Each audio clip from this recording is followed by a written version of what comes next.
So you're a lot more fractionals going away, or people are buying more fractional stuff, just because it's just so expensive. Just looking at quarter ounces, $900+, 950, 970.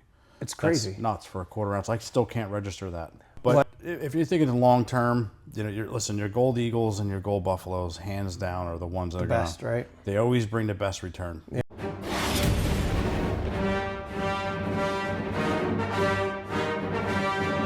What's up? Everybody was so happy to see you back on YouTube, and you had a big friendly response. It was a big splash, man. It was a big splash. I'm shocked? flattered. Yeah. I don't know. a lot of people are like, because you were on the channel for like 3 years, and then we did it for a while. You had a lot going on with the place here, and then but just to have you back, it was a lot of fun. So people are happy to see you back, bud. Well, I'm happy to be back. It's all good. You know what? It's good for me. It's good for the viewers too. Absolutely. Very important note, though. Yeah. What's that? You see what Stormy brought me?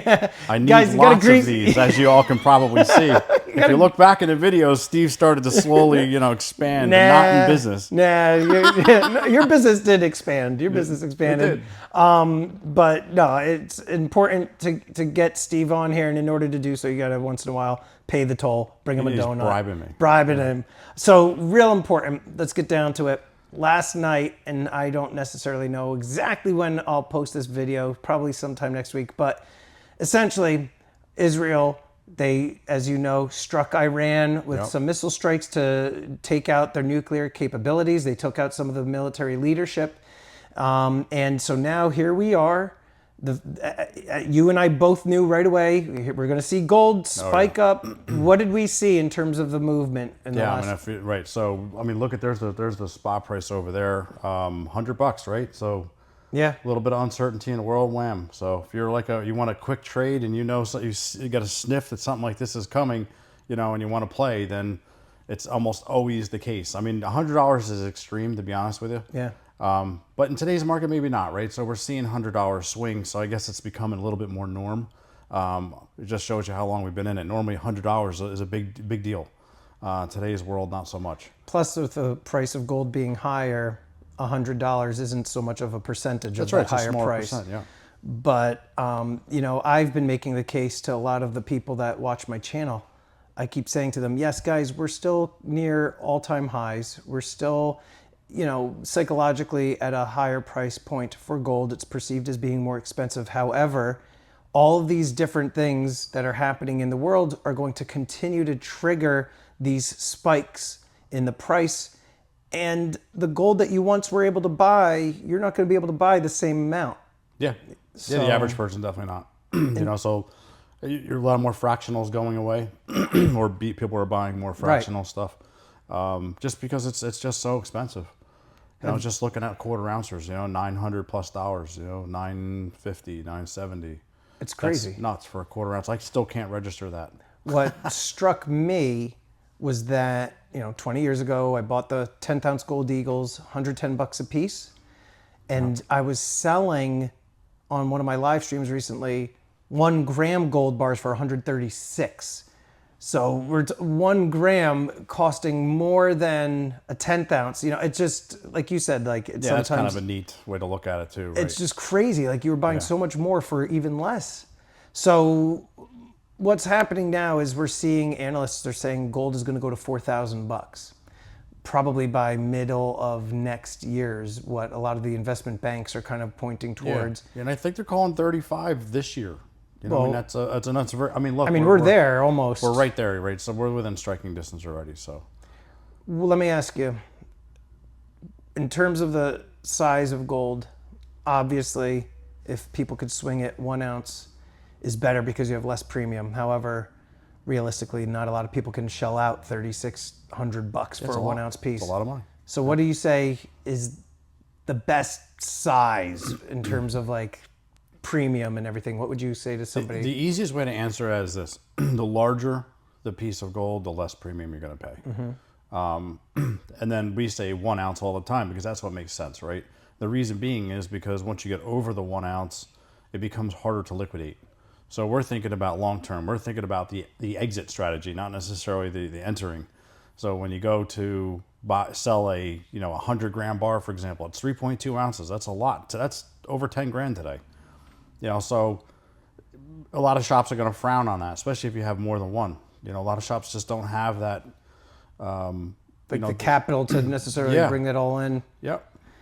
Are you seeing your customers gravitating towards one particular weight more than others? Like, are you seeing everybody's coming in, they're asking for 10th ounces, or is it quarter ounces? Like, what's the most commonly? Really, they're staying with the 1 ounce, but they're buying the less premium stuff, like maples. Okay.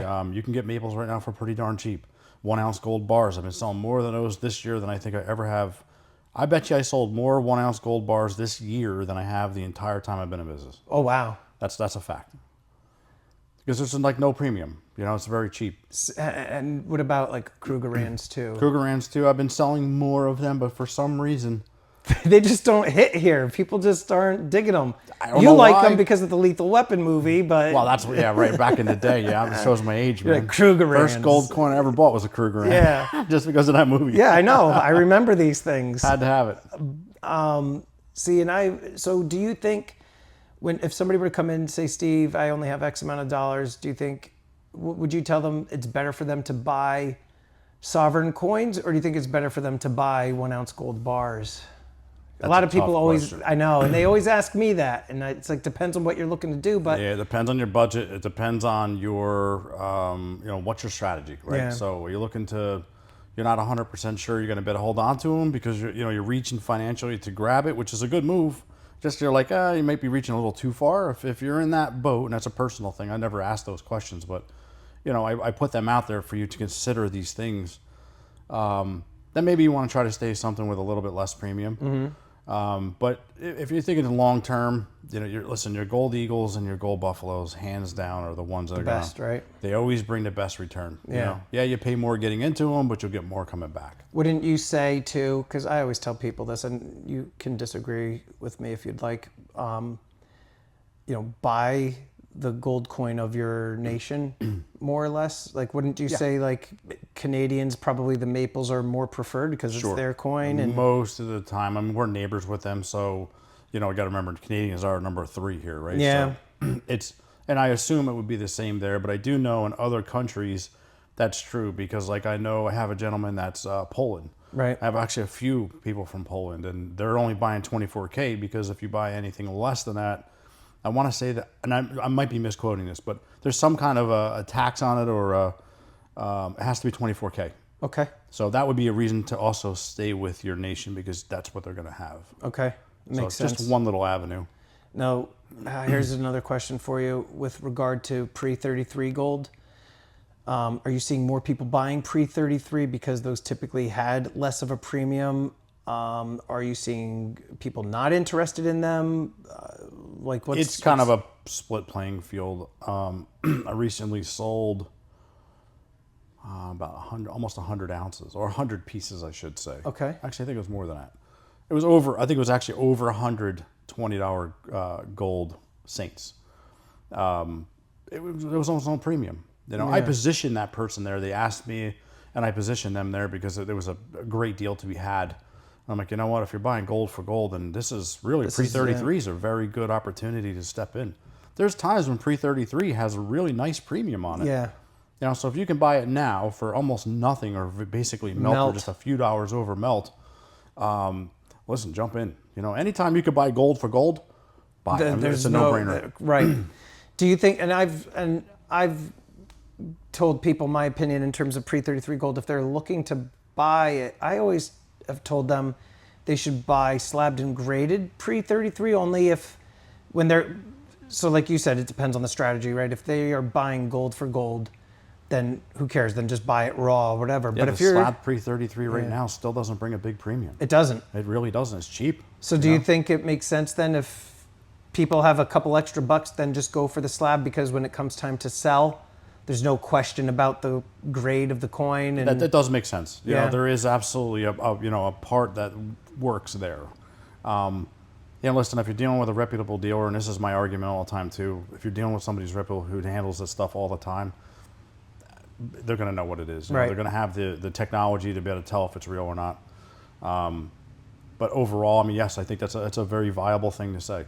Would you advise people to stay away from cleaned gold? And you know how like sometimes like you'll see all the online retailers, they'll offer, you know, the cleaned, or I forget the other name. Yeah, jewelry pieces they call it. Yeah, so like would you, because some people are like, oh, Stormy, I could get this for really, really cheap. And I always say, you're gonna have a tough time. If you're buying gold for gold and you have that in your you get that in your mind and you know that that's what it is. I'm buying gold for gold.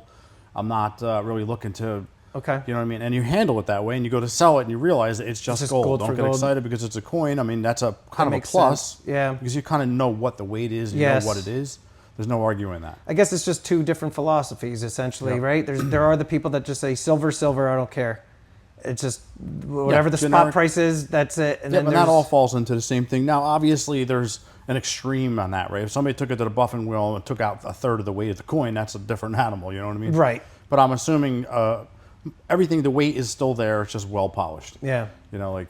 Speaking of well polished, you just upped your appearance with a little thing on your wrist there. I upgraded my watch. Guys, he's got himself a sea dweller here, and nice. I'm just, you know, I wish that I had the sea dweller. I was in the market for a Rolex for a really long time. I remember you and I were looking at the same time. You know, I being in this business, I do have people that are also within that business too. So we deal with them frequently, and I mentioned it to my guy that I deal with all the time. You know, and he's like, look, you know, we do a lot together. He's like, I want to get you something that's going to have nothing but upside. You put it on your wrist for a few years and still sell it for the same thing you paid for it, guaranteed. It's just a mindset. I'm like, oh, well, I like the way you're talking. I'm good with that. It's, you know, and I've told people too, like people, you get the people that make comments that are either they're out of jealousy or they're just, I don't know what the issue is, but they're like, oh, you got a Rolex. Like, who's going to spend that kind of money on a Rolex? And I explain to them that it's as if you're wearing your stack on your wrist. Rolex has got a timeless appeal. They've marketed themselves to be the top of the line. Like, so for me, it's just no different than wearing like a handful of gold coins on your wrist. You know. You know, I totally understand that and I respect it. It's definitely one way to look at it. For me personally, I didn't buy it for that reason. I bought it because it's kind of something that I've wanted for a long, long time. Mm-hmm. I mean, I wore a tag Hewer for... Yeah. It's so funny. I had a tag too before. A long, long time, you know? So I'll tell you a quick story. We were down in the Caribbean. Probably one of my first times ever down in the Caribbean. There's a lot of people probably can relate to this. There's what they call, I think it's called a fun ship. Okay. So off the ship, you have these big slides that come off, and you're out in the middle of like a big bay. Okay. So you can go down these slides and whatever. There's like a big balloon that somebody will set all the way out in the end. Like 6 guys will jump on the end of it and launch the person off. Super cool. It's a lot of good time. Of course, there's lots of drinks to be had, so it's definitely a good time.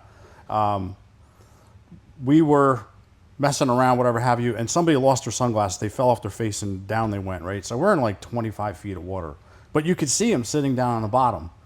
So I'll never forget this. The dude that we were with that actually took us out on the boat to the big boat, he goes, oh, I got it. And he just jumps in the water. And down he goes. He gets some glasses, comes up. He's a hero. Everybody's cool. I'm like, I didn't think anything of it. But then I realized, I'm like, holy cow, man. I'm like, look at the watch he's wearing, you know? I'm like, I don't know why that struck me, but for some reason, I'm like, dude, you had your watch on. He goes, it's a dive watch. Don't sweat it. At the time, I really didn't know much about watches, you know? So it intrigued me, got my wheels turning. Yeah.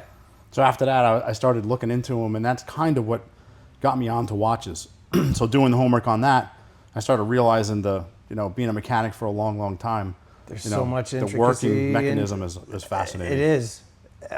Do you think you'll ever, not necessarily become like a dealer per se, but do you think you'll ever like have like watches in your display cases here? And I'm just curious. I'm not going to say no to that because, again, the guys that I deal with now, they're always offering me stuff. Whether we're going to actually have it long enough, because in my business, it's a speed thing. It's not like something could get locked up, right? If they come and give you like a $15,000 watch, it's like, well, now you have it sitting. Yeah, it's not the liability. I don't worry about that so much, but it's more. a speed of Right. money for me. You know what I mean? Right. Like, I don't want to tie up that kind of money just to sit it in my. If somebody comes to me and asks me, I do have a list of people that are looking for specific things, and I do get offered that stuff now and then, and I do buy that kind of stuff. So occasionally, I go through the list. If it's something they're looking for, I'll call them. Makes sense. So that's the easiest way for me to do it. It's kind of outside of my. I like to stay in my lane. Yeah. For the most part. Yeah. I mean, if you get the right opportunity, you'll take it, but it makes sense. We said too in the last video too, you can't be all things to everybody. You can't have a knowledge on every single thing. It's just you're asking for trouble. Somebody told you they know it all, man. Then there's just no way, man. No. I've been doing this for a long time, and new stuff comes in all the time. Well, next time, anything crazy comes in, like I popped up on my feed the video you and I and Eddie did together. $1.25 million hoard of pre-33 gold. Yeah. You get another crazy thing like that. That doesn't happen every day. I know, but give me a call. I'll get out of work or whatever, and we'll do something, because that, to me, that was a crazy. It's a once in a lifetime deal, man. I know. Well, I haven't done anything since, not to that scale. Once in a lifetime over at that shop. Now you got this location. Now you got to do another. Yeah, and I'm on my own now too. So yeah. Well, I appreciate the time, bud. And no problem. We'll be here soon again to do another video. But thanks again, and enjoy the donut there, buddy. Will do.